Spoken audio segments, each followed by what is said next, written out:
Hello Libra, alamin natin ano ba tong mga iniisip or nararamdaman nitong person, past or present person mo man, yung tutukuyin dito. If you're new here, please don't forget to subscribe, like or follow. Maraming salamat po sa inyong support sa mga laging nakasubaybay, mga nag-a-avail ng membership natin sa YouTube, mga nag-avail ng subscription sa atin sa FB, pati yung mga nag-avail ng personal readings.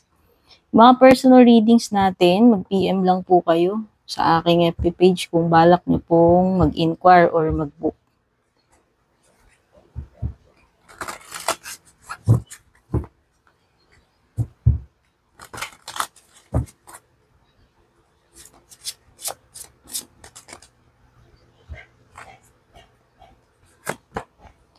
I use my work as a way to move on from you.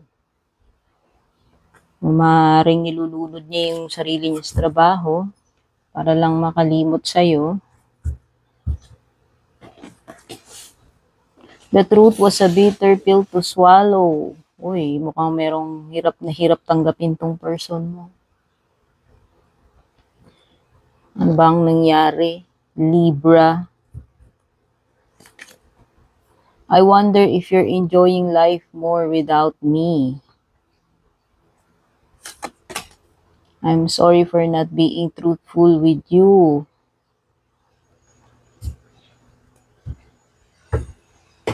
So mukhang merong mga kasalanan to sa'yo. Person mo, Libra.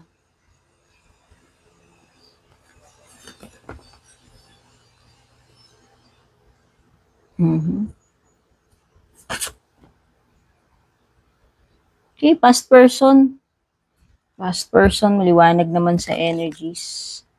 Pwedeng ano to, yung mga times na bagets ka pa, pwedeng na-meet nyo ng isa't isa. Ayan. Sweet, yeah, childhood sweetheart or ano,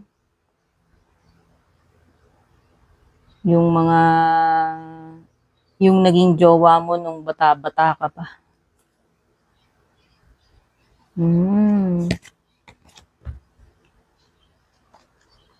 Okay, so ano, parang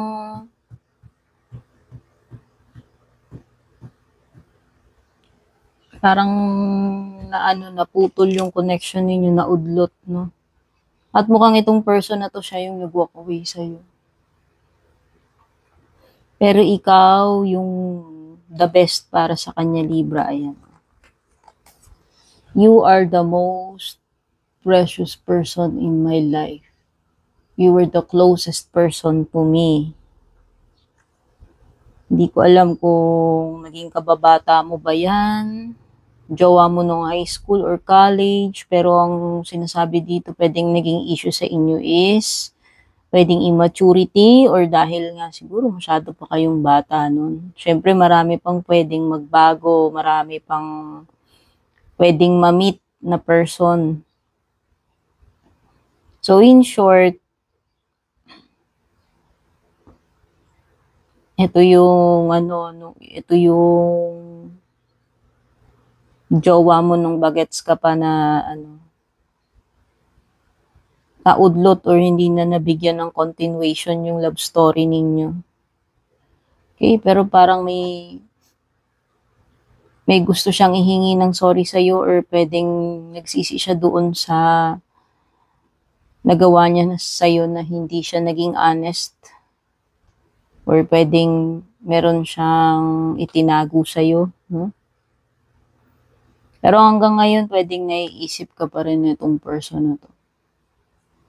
Ini-imagine niya yung what if nagtuloy-tuloy kayo, pero may mga times na naiisip niya kung masaya ka ba ngayon sa buhay mo. So, naiisip ka nitong person na to. Hindi ni-imagine niya yung mga scenarios kung masaya ka ba na hindi mo na siya kasama ngayon, no?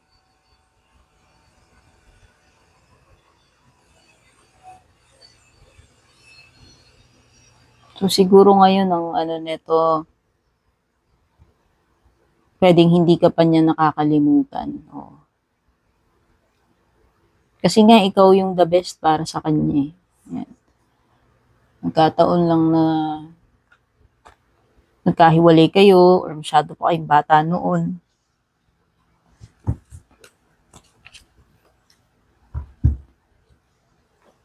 Dali, ano natin, kasi hindi nakikita lahat.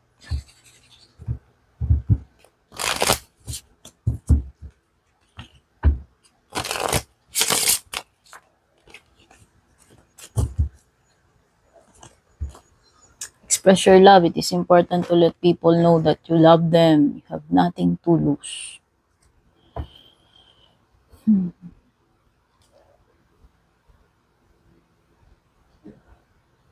Pwedeng may mga gusto pa rin siyang sabihin sa'yo, yung mga bagay na hindi niya nasabi sa'yo noon, Libra.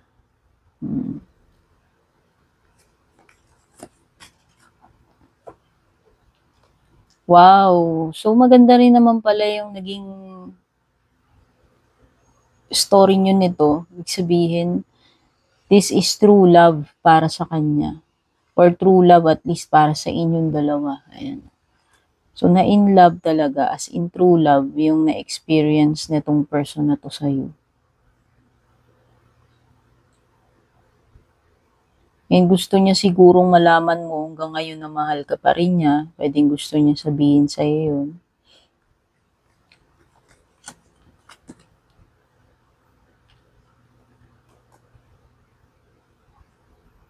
Wow. So, ano nga yan?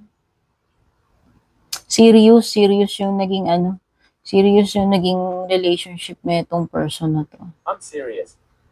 By the way, if you have another request, you don't need to say Siri before you ask it. Sorry guys, sumingit si Siri.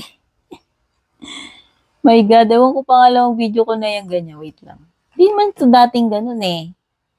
Ano nangyari sa'yo? Sorry ah. Bigla na lang sumingit si Siri.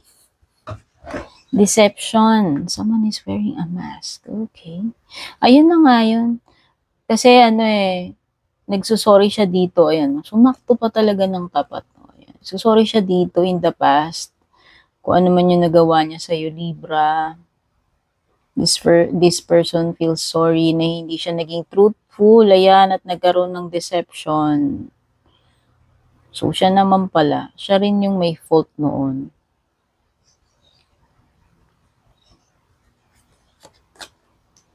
Actions speak louder than words. If you want to know what someone is feeling, watch what they are doing.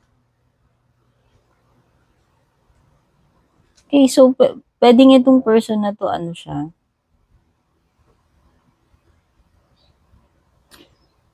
Pwedeng very expressive siya. Kumbaga, di ba may mga person na showy, yung mga person na hindi. Siguro itong person na to, ganun siya sa'yo. Expressive siya. And pwedeng, kasi iba, hindi sila yung iba lang, tahimik, timid, pero ito, pwedeng siya, pwedeng expressive siya. And nakikita mo, kumbaga madali mong mabasa tong person na to. Makikita mo yung niya, yung emotions niya sa actions niya. Yun, kumbaga yung actions niya, nire-reveal ano ba talaga yung emotions nitong person na to. Kasi nga siya yung expressive na tao or physical.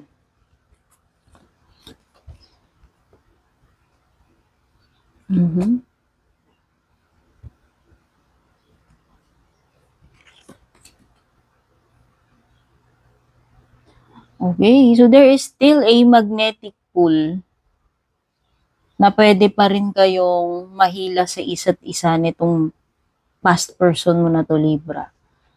Okay, sinasabi dito na merong magnetic connection sa inyong dalawa at very strong pull, no, na pwede ka pa ring ma-drawn sa kanya and vice versa, ganun din siya sa'yo. Kaya nga siguro. Okay. Soulmate. Possible na soulmate mo daw to.